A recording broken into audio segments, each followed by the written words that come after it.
ఒక గ్రామంలో కోమలి అనే అమ్మాయి ఉండేది. ఆమె కొంచెం లావుగా ఉండడం వల్ల ఊరిలోని వారంతా ఆమెను గుండు అని ఏడ్పిస్తూ ఉండేవారు.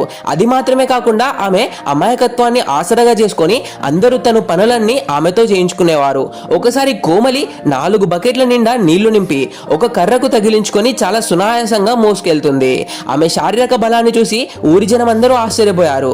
కోమలి ఇంటికి వెళ్ళగానే ఆమె వదిన డబ్బు కోసం పక్కింట్లో జరిగే మెహందీ ఫంక్షన్ లో పని చేయడానికి కోమల్ని పంపిస్తుంది.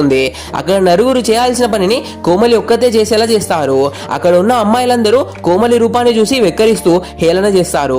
కోమలి పనంతా పూర్తి చేశాక ఎంతో ఆశతో నాకు కూడా కొంచెం మెహందీ పెట్టండి అని అడుగుతుంది. కానీ వారు నీలాంటి దానికి మెహందీ ఒక్కట, వెళ్ళి నీ పని చూసుకో అని తిట్టి పంపిస్తారు.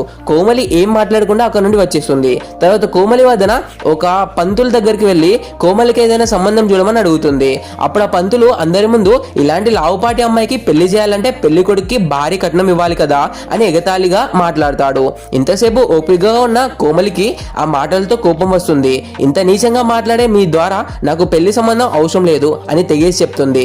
దానికి ఆ పంతులు నేను లేకుండా నీకు పెళ్లి ఎలా అవుతుందో చూస్తాను అని సవాల్ విసిరగా కోమలి ఏమాత్రం తగ్గకుండా నన్ను చూసుకోవడానికి ఆ శివుడు ఉన్నాడు, ఆయనే నాకు ఒక మంచి వరుణ్ణి పంపిస్తాడు అని ఎంతో ఆత్మవిశ్వాసంతో సమాధానం చెప్పి అక్కడ నుండి వెళ్ళిపోతుంది. పార్ట్ 2 కావాలంటే కామెంట్ చేయండి.